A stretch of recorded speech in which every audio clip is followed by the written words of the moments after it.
کے ذریعے وہ لوگ جو دین کی اقدار کو یا دین کی تعلیمات کو بھول جاتے ہیں، اللہ تعالیٰ اپنے ان محبوب لوگوں کی زبانوں کے اندر، ان کے علم کے اندر اور ان کی صحبتوں میں اتنا اثر پیدا کرتا ہے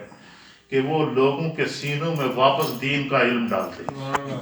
ان لوگوں کو واپس دین کے قریب کرتے ہیں۔ جس طرح کہ حدیث پاک کے اندر آتا ہے، اللہ کے حبیب علیہ الصلوۃ والسلام نے فرمایا کہ میری امت پر ایک وقت ایسا آئے گا کہ علم دنیا سے اٹھ کر اوج ثریا پر چلا جائے گا، یعنی لوگ دین سے اتنے غافل ہو جائیں گے، تعلیمات دین سے اتنے غافل ہو جائیں گے کہ دین دنیا سے اٹھ کر وہ اوج ثریا کہتے ہیں آسمان کے اوپر جو 7 ستاروں کا جرمٹ ہوتا ہے، اس کے بیچ میں جو بڑا ستارہ ہوتا ہے، اس منظر کو جو ہے وہ بیان کرتے کہ زمین سے اٹھ کر علم آسمان پر چلا جائے گا اور لوگ علم کی تلاش میں، معرفت کی تلاش میں اور دینی رہنمائی کی تلاش میں چلتے پھرتے رہیں گے اور جگہ جگہ جو ہے وہ تلاش کرتے رہیں گے کہ کوئی ایسا راہبر مل جائے جو ہماری رہنمائی کرے۔ تو میرے پیارے مصطفیٰ نے فرمایا کہ مردان فارس میں سے، یعنی پرشین سٹیٹس جن کو کہتے ہیں، یہ جو سینٹرل ایشیا جس کو کہتے ہیں، اس کے سینٹرل ایشیا کے اندر یہ جتنی بھی پرشین سٹیٹ ہیں یہ ساری آتی ہیں، اس طرح بر صغیر آتا ہے، پاک و ہند آتا ہے، افغانستان آتا ہے، چائنا آتا ہے، یہ جتنی بھی پرشین سٹیٹ ہیں۔ نبی علیہ الصلوۃ والسلام نے فرمایا کہ مردان فارس میں سے، یعنی پرشین سٹیٹ میں سے کوئی ایک ایسا میری امت میں سے ایک ایسا امام وقت پیدا ہوگا، ایک ایسا عالم پیدا ہوگا کہ وہ علم کو واپس آسمان سے کھینچ کر زمین پر لائے گا اور لوگوں کے سینوں میں نقش کرے گا۔ سبحان اللہ۔ علماء اور محدثین نے اس حدیث کی شرح کے اندر لکھا ہے کہ اس حدیث کے مصداق امام الائمہ سراج الامہ حضرت سیدنا امام اعظم ابو حنیفہ رضی اللہ تعالیٰ عنہ، امت دین کو بھول چکی تھی، آپ نے دین کی تشریحات کر کے طریقہ نماز، جتنے بھی دینی مسائل ہیں، عبادات سے چاہے ان کا تعلق ہو، معاملات سے ان کا تعلق ہو، ان کی آسان تشریحات کر کے اس انداز سے لوگوں پر کہ آج دیکھیں امام اعظم ابو حنیفہ کو دنیا سے گئے ہوئے تقریباً جو ہے وہ 1150 سال سے زائد عرصہ گزر چکا ہے، لیکن آج بھی فقہ حنفی امت مسلمہ کی رہنمائی کر رہی ہے اور قیامت تک کرتی رہی ہے۔ وجہ کیا ہے کہ انہوں نے جو تعلیمات دنیا کے اندر چھوڑی ہیں، ان کے اندر اللہ نے ایسا ان کے اندر اتنا اخلاص تھا کہ خدا بند قدوس نے ان کی تعلیمات کو قیامت تک کے لیے رہنما بنا دیا۔ اسی طریقے سے ہر دور کے اندر ائمہ آتے رہے، چاروں ائمہ اکرام، امام اعظم ابو حنیفہ،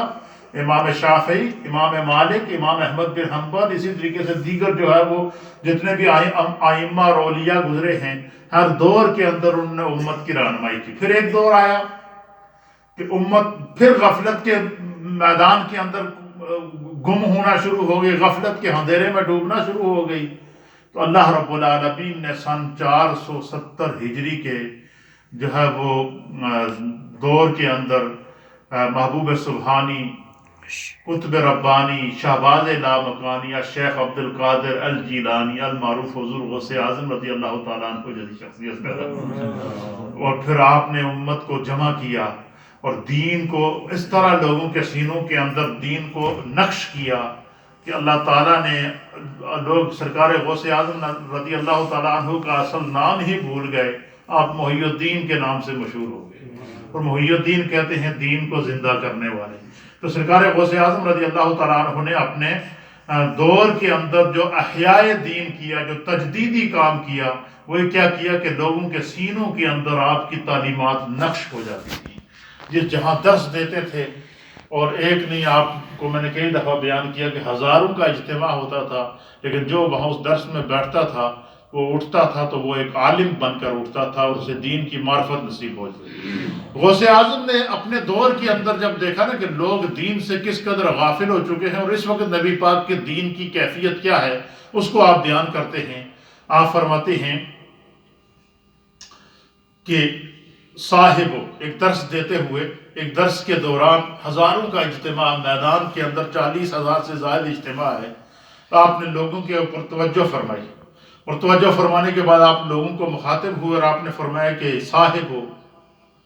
حضرت محمد مصطفیٰ صلی اللہ تعالی علیہ وآلہ وسلم کے دین کی دیواریں پہ در پہ گر رہی ہیں۔ کیا مطلب؟ کہ لوگ دین سے دوری اختیار کر رہے ہیں، لوگوں نے نمازوں کو چھوڑ دیا ہے، فرائض کو چھوڑ دیا ہے، واجبات کو چھوڑ دیا ہے، بے عملی کے اندر لوگ اس قدر میب ہو چکے ہیں۔ تو آپ فرماتے ہیں کہ نبی علیہ السلام کی دین کی دیواریں پہ در پہ گر رہی ہیں، اور اس کی دنیا اور اس کی بنیادیں بکھر رہی ہیں۔ یعنی لوگ اس قدر بے عملی کا شکار ہو چکے ہیں کہ دین کی بنیادیں ہلنا شروع ہو چکی ہیں، اور لوگ جو ہے وہ دین سے دوری اختیار کر چکے ہیں۔ ہر طرف غفلت اور جہالت اور کفر اور شرک کا اندھیرا چھا چکا ہے۔ تو آپ فرماتے ہیں کہ بکھر رہی ہیں۔ پھر آپ فرماتے ہیں کہ اے باشندگان زمین، کہ اے زمین کے اوپر رہنے والے انسانوں جنہیں خدا نے ایمان کی دولت عطا فرمائی ہے، اور وہ ایمان ہونے کے باوجود غفلت کی وجہ سے دین سے دوری اختیار کر چکے ہیں، آپ فرماتے ہیں کہ اے باشندگان زمین آؤ، آج عبد القادر تمہیں آواز دے رہا ہے۔ آج غوث اعظم سرکار غوث اعظم فرماتے ہیں کہ آج عبد القادر تمہیں آواز دے رہا ہے، تمہیں دعوت دے رہا ہے، اور تمہیں بلا رہا ہے، اور میں تمہیں مخاطب کر کے کہہ رہا ہوں کہ اے باشندگان زمین آؤ، جو گر چکا ہے اسے دوبارہ مضبوط کریں۔ فرمایا جو گر چکا ہے، جو گر رہا ہے اسے مضبوط کریں، اور جو گر گیا ہے اس کو دوبارہ درست کریں، اور یہ چیزیں ایک سے پوری نہیں ہوں گی، ہم سب کو مل کر دین کو دوبارہ زندہ کرنا ہوگا۔ اور پھر اللہ تعالیٰ نے سرکار غوث اعظم کی زبان کے اندر، آپ کی صحبت کے اندر، آپ کی مجلس کے اندر، اور آپ کی افکار اور نظریات اور تعلیمات کے اندر خدا نے وہ اثر پیدا کیا کہ سرکار غوث اعظم رضی اللہ تعالی عنہ کی نگاہ اور آپ کی صحبت اور آپ کے علم میں بیٹھنے والے اولیاء کاملین، علماء عاملین پھر آپ سے تربیت اور فیض حاصل کرنے کے بعد پوری دنیا میں پھیلے، اور آج کے اس گزرے دور کے اندر بھی آپ کو لوگوں کو دین کی طرف جو توجہ نظر آ رہی ہے، یہ ہمارے ان بزرگوں کو اور اکابرین کی خدمات ہیں۔ اللہ تعالیٰ ان کی قبول پر اپنی کروڑوں رحمتیں نازل فرمائیں۔ آپ فرماتے ہیں کہ دین کی جو بنیادیں گر رہی ہیں ہم نے ان کو روکنا ہے، اور جو گر چکی ہے ہم نے ان کو دوبارہ درست کرنا ہے۔ اس سرکار غوث اعظم امت کو پیغام دے رہے ہیں، اور پھر فرما رہے ہیں کہ یہ چیز کوئی ایک نہیں کر سکتا، یہ ہم سب نے مل کر کرنی ہوگی، سب نے دین کے لیے کھڑا ہونا ہوگا، سب نے اسلام کے لیے قربانی دینی ہوگی، سب نے بے عملی کی زندگی کو چھوڑنا ہوگا، سب نے بے راہ روی کی زندگی کو چھوڑنا ہوگا، اور سب نے جو ہے وہ اللہ کے دین اور نبی علیہ السلام کی سنت کو دوبارہ زندہ کرنا ہوگا۔ فرمایا تمہارا کام کوشش کرنا ہے، تمہارے عمل کے اندر خدا اتنی برکت پیدا کرے گا کہ یہ دین دوبارہ زندہ ہو جائے گا، اور اسلام کا نور پھر کائنات کے اندر اسی طرح پھیلے گا، اور یہ قیامت تک پھیلتا رہے گا۔ پھر فرماتے ہیں کہ اے سورج اور اے چاند، اے دن، تم سب آؤ۔ کہتے ہیں میں سورج کو بھی مخاطب ہوں، چاند کو بھی مخاطب ہوں، چاند کے اور آسمان کے ستاروں سے بھی مخاطب ہوں، ساتوں زمینوں سے مخاطب ہوں، اور اللہ کی جو مخلوق اس دنیا کے اندر موجود ہے ان تمام سے مخاطب ہوں۔ حضرت شیخ عبد القادر جیلانی کہتے ہیں کہ میں تمہیں آواز دے رہا ہوں، تم میرے مشن پر آؤ، ہم سب مل کر اللہ کے دین کو زندہ کرتے ہیں، ہمارا کام مل کر کوشش کرنا ہے، برکت ڈالنا خدا کا کام ہے۔ اور پھر اس دور کے لوگوں نے جب سرکار غوث اعظم کی آواز پر لبیک کہا نا، تو پھر محی الدین بن کے دنیا کے اندر آئے، اور لوگوں کے سینوں کے اندر دل کو کیا کر دیا، نقش کر دیا۔ پھر فرماتے ہیں کہ آپ نے ان چیزوں کی بھی نشاندہی کی ہے، یہ آخری بات، کہ جن کی وجہ سے دین کمزور ہو رہا ہے، جن کی وجہ سے اسلام کمزور ہو رہا ہے، جن کی وجہ سے لوگ جو ہے وہ گمراہی کی طرف جا رہے ہیں، وہ کیا ہے؟ کہتے ہیں صاحبو، جو لوگ آپ کی مجلس میں بیٹھتے تھے نا ان کو بڑے پیار سے مخاطب کرتے تھے، کہتے تھے صاحبو اسلام رو رہا ہے۔ یہ فکر دے رہے ہیں سرکار غوث اعظم کہ صاحبو